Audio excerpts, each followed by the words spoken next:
தேவனுக்கு மகிமை உண்டாகட்டும். இந்த ஆசீர்வதிக்கப்பட்ட கிருபையான கால வேளையிலே உங்களை கர்த்தராகிய இயேசுவின் நாமத்திலே வாழ்த்தி வரவேற்கிறோம். என்னோடு கூட எபேசியருக்கு எழுதின நிருபம் 5ஆம் அதிகாரம் 16ஆம் வசனத்தை தேவ மகிமைக்காக நீங்கள் வாசித்து பாருங்கள். அங்கே தேவ மனுஷனாகிய அப்போஸ்தலனாகிய பவுல் சொல்லும்போது சொல்லுங்க, காலம் பொல்லாதவைகளாக இருக்கிற அப்படின்னால காலத்தை வீணாக்காமல் காலத்தை உபயோகப்படுத்தி கொள்ளுங்கள் என்று சொல்லி கர்த்தருடைய வார்த்தையை நம்ம கவனிக்கிறோம். அன்பு சகோதரனே சகோதரியே, அவர் 3 காரியங்களை சொல்கிறார். 1, காலம் பொல்லாதவைகளாக இருக்கிறது. ஆகையால் காலத்தை நீங்கள் என்ன பண்ண வேண்டுமா, தேவ பிள்ளைகள், பிரியமான தேவ ஜனமே, உபயோகப்படுத்தி கொள்ள வேண்டும்.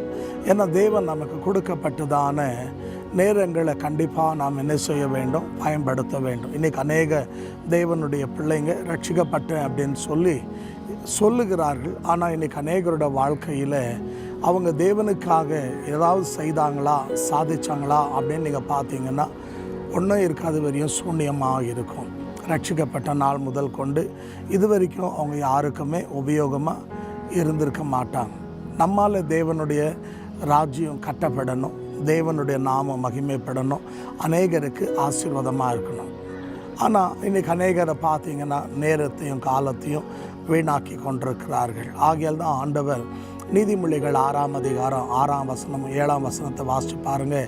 மனுஷனை பார்த்து சொல்கிறாரு ஞானியாகிய சாலமோனு, நீ எறும்பண்டே போய் பாடத்தை கற்றுக்கோ அப்படின்னு சொல்லி. ஏன்னா எறும்புக்கு தலைவன் இல்லை, அதிகாரி இல்லை, அதிபதி இல்லை. ஆனால் அது தன் காலத்தில் தன் வேலையை அது நேர்த்தியாக செய்யும் என்று வேதம் சொல்லுகிறது. அப்போது இன்றைக்கி நம்முடைய காலத்தில் அன்பான தேவச்சனமே, நம்ம வேலை பல நேரங்களில் நம்ம சரியாக செய்யாததுனால தான் நாம் தேவனுக்காக இன்னும் எழும்ப முடியாமல் இன்னும் நம்ம என்ன பண்ணிகிட்ருக்குறோங்க, போராடி கொண்டிருக்கிறோம். ஆகையால் இந்த நிலைமை நம்மளோட வாழ்க்கையில் என்ன செய்யணுங்க, மாறணும். ஏன்னா நம்ம சமயத்தை நமக்கு என்ன தெரியும்னா, என் வாழ்க்கையில் ஒவ்வொரு நிமிஷமும் ஒவ்வொரு நாளும் என்னங்க, ஒவ்வொரு வாரமும் ஒவ்வொரு மாதமும் ஒவ்வொரு வருஷமும் என் வாழ்க்கையில் ரொம்ப முக்கியமானது, சிறந்தது. ஏன்னா 1 மணி நேரம் போயிட்டா மற்ற நேரத்தை நீ வான வராது.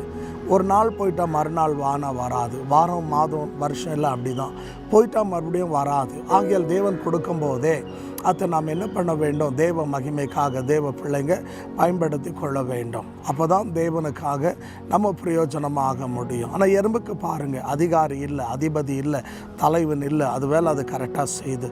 இன்றைக்கி நமக்கு தேவன் இருக்கிறார், ஆவியானவர் இருக்கிறார், சபை இருக்கிறது, ஊழியக்காரங்க இருக்காங்க. எத்தனை பேர் இருந்தாலும் நமக்கு செய்ய என்ன கிடையாதுங்க, மனம் கிடையாது. ஆகையால் தான் இன்றைக்கி நம்மளுடைய சாதனை என்ன, நம்ம என்ன செஞ்சுருக்கிறோம் அப்படின்னு சொல்லி பார்த்தா, அன்பான தேவ ஜனமே, நம்முடைய என்னங்க கணக்கில் தேவனுடைய பார்வையில் பூஜ்யமாக இருக்கிறது. ஆகியால் தான் ஆண்டவர் இங்கே லூக்கா 19ஆம் அதிகாரம் 41-42 வாசித்து பாருங்கள். எருசலேமை பார்த்து ஆண்டவர் வேதனைப்படுறார். எதுக்கு தெரியுங்களா, உனக்கு கிடைக்கப்பட்ட நாளையும் நேரத்தையும் நீ அறிந்திருந்தால் உனக்கு நலமாக இருக்கும். இப்பொழுதோ உன் கண்களுக்கு அது மறைக்கப்பட்டிருக்கிறது. ஏன்னா தேவனுடைய சமூகத்தில் அன்பான தேவச்சனமே, நம்முடைய நாட்கள் நேரங்களை நாம் பயன்படுத்தி கொள்ளணும். ஆண்டு எருசலேமை பார்த்து கண்ணீர் விடுகிறார். உனக்கு கிடைச்ச நாள் நேரத்தை நீ அறிந்திருந்தால் நலமாக இருக்கும். இப்பொழுதோ உன் கண்களுக்கு மறைக்கப்பட்டிருக்கிற வாய்ப்பு கிடைக்கும், சந்தர்ப்பத்தை தேவன் உண்டாக்கி தருவார். ஆனால் அதை நீங்கள் இழந்துட்டீங்கன்னா அதுக்கப்புறம் ஒன்றும் செய்ய முடியாது. ஆகையால் தான் சங்கீதக்காரனாகிய நாங்கள் தாவீதின் புத்தகத்தில் 90ஆம் சங்கீதம் 12ஆம் வசனத்தை வாசித்து பாருங்கள். அங்கே தேவ மனுஷனாகிய மோசையின் ஜெபம், ஆண்டவரே என் நாட்கள் கொஞ்சம் என்று அறியத்தக்க உணர்வுள்ள இருதயத்தை தாரோன்றார். அப்போது நம்ம நாட்கள் என்னங்க கொஞ்சம், என்றைக்கு நம்முடைய மரணம், என்றைக்கு ஆண்டோட வருகை நமக்கு தெரியாது. இந்த காலகட்டத்தில் நாம் தேவனுக்காக எழும்பி பிரகாசிக்கணும், தேவனுக்காக செயல்படணும். ஆகையால் இந்த வார்த்தை சமீபத்தில் தூரத்தில் கவனிக்கிற என் அன்பு தேவச்சனமே, நீ சொல்ல என்ன பலர் வாய்ப்பு கொடுக்கல, என்னங்க என்னை எழும்ப விடலை அப்படின்னு சொல்லலாம், இருக்கலாம்.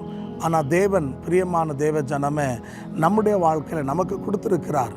நமக்கு ஒரு இடம் தான் இல்லை, பல இடங்களில் போய் ஆண்டவரை குறித்து நம்ம சொல்லலாம். என்னங்க, அதுக்கு பல வாய்ப்புகள் இருக்கிறது. அதை நம்ம பயன்படுத்தி கொண்டு நமக்கு கொடுத்ததான தாளந்து தேவ மகிமைக்காக பயன்படுத்த வேண்டும். அப்படி நீங்கள் பயன்படுத்தினீங்கன்னா கண்டிப்பாக கர்த்தர் உங்களை ஆசீர்வதிப்பார். எத்தனை பேர் விசுவாசிக்கிறீங்க?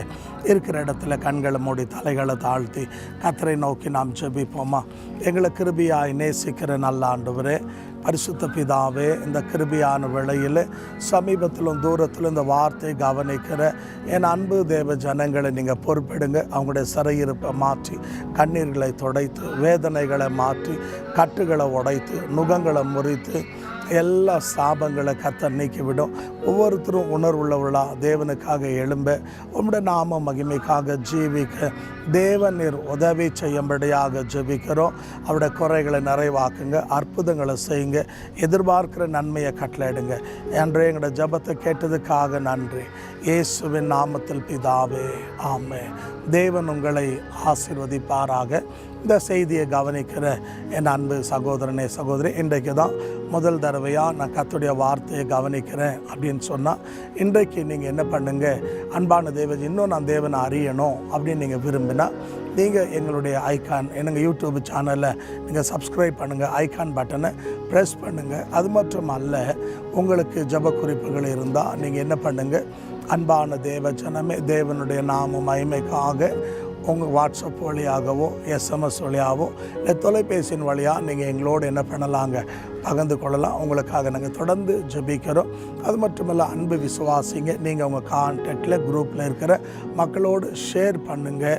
கர்த்தர் உங்களை ஆசீர்வதிப்பார். அது மட்டுமல்ல, இந்த மாதம் 19, 20, 21 3 நாட்களும், அதாவது இந்த வாரத்தில் சனிக்கிழமை, ஞாயிற்றுக்கிழமை, திங்கட்கிழமை 3 நாட்களும் நம்முடைய சபையினுடைய ஆண்டு விழா இருக்கும். இந்த கொரோனா நிமித்தமாக நாம் 2 ஆண்டுகள் கொரோனா கொண்டாடலை. என்னங்க, ஏன்னா கொரோனா வருதுன்னு சொல்லி எல்லாம் கொரோனா பயத்திலேயே வீட்டில் அடங்கிட்டு இருந்தோம். ஆகியால் தேவன் நமக்கு கிருபையாக என்னங்க இந்த ஆண்டை கொடுத்துருக்கிறாரு. நமக்கு 3 நாட்கள் விசேஷித்த நன்றி அறிதல் கூட்டம் இருக்கும். ஆகியால் சரியாக சாயங்காலம் 7 மணிக்கு ஆராதனை தொடங்கும். இது நம்முடைய 30வது வருஷத்தினுடைய ஆண்டு விழா. நீங்கள் எல்லாரும் வந்து ஆலயத்தில் பங்கு பெறுங்க. நல்ல செய்தி இருக்கும். வாங்க, தேவன் உங்களை ஆசீர்வதிப்பார். ஆமென்.